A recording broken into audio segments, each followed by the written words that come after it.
Olá, tudo bem? Nesta videoaula, nós vamos falar sobre o produto vetorial entre dois vetores. Meu objetivo com essa videoaula é apresentar para você o passo a passo da resolução do seguinte exercício proposto. Vejamos seu enunciado. Calcule a área do paralelogramo e do triângulo, cujos lados são suportados pelos vetores U e V, cujas coordenadas vocês estão visualizando aqui na tela. Eu entendo ser muito interessante que antes de apresentar para vocês a resolução deste problema proposto, eu faça uma pequena revisão, um pequeno comentário sobre os conteúdos necessários para esta resolução.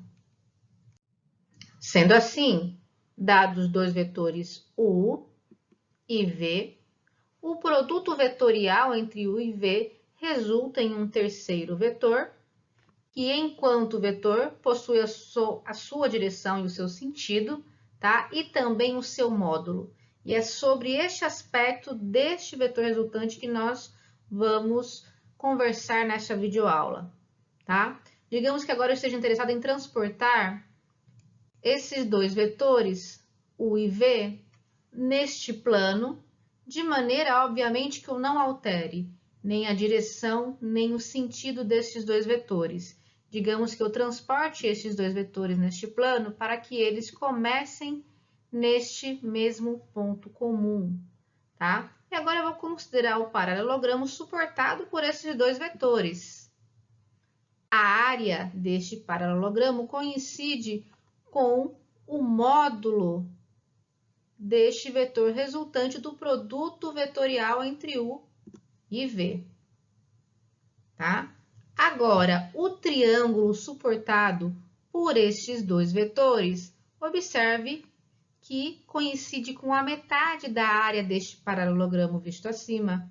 Portanto, esta área pode ser calculada como sendo o módulo do vetor resultante entre o produto vetorial de U e V dividido por 2. Dito isso, passemos agora então à nossa resolução do problema proposto. Nós já sabemos, portanto, que para realizar o cálculo da área do paralelogramo e do triângulo, solicitados aqui neste problema, nós precisamos primeiro calcular o produto vetorial entre os vetores U e V, ou seja, nós precisamos primeiro calcular o determinante desta matriz. Lembrando que essa matriz é composta em sua primeira linha pelos versores unitários I, J, K, em sua segunda linha pelas coordenadas do primeiro vetor envolvido no produto e em sua terceira linha essa matriz possui as coordenadas do segundo vetor envolvido no produto vetorial. Agora, para calcular este determinante, nós vamos repetir as duas primeiras colunas e vamos, num primeiro momento, somar o resultado das multiplicações das diagonais que vão na direção da diagonal principal dessa matriz. Portanto, I vezes 0 resulta em 0i, J vezes menos 4 vezes 1, menos 4j, mais K vezes 2 vezes menos 2, que resulta em menos 4K. Agora, nós vamos passar a multiplicar os elementos que estão nas diagonais que vão na direção da diagonal secundária desta matriz e lembrando que esses resultados serão somados, mas com seus sinais trocados. Por isso, já deixei aqui, olha só, aberto o meu parênteses com esse sinal, né, que está representando a troca de sinal dos resultados. 1 vezes 0 vezes K, 0K. Menos 2 vezes menos 4 vezes I, mais 8I. E 0 vezes 2 vezes J, 0J. Portanto, realizando as simplificações necessárias, tá, nessa soma aqui em cima, nós encontramos o vetor cujas coordenadas são menos 8, menos 4 e menos 4. Então, essas são as coordenadas do vetor resultante do produto vetorial entre U e V.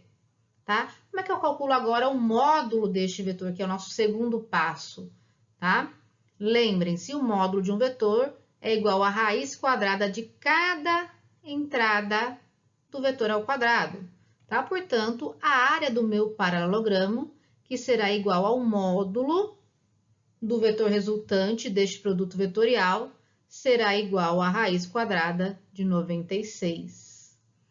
Agora, o triângulo respectivo terá sua área igual à metade da área deste paralelogramo, ou seja, raiz de 96 sobre 2. E dessa forma, nós calculamos o que foi solicitado neste exercício. Dessa forma, nós concluímos a nossa videoaula sobre a resolução de um problema envolvendo o produto vetorial entre dois vetores. Muito obrigada!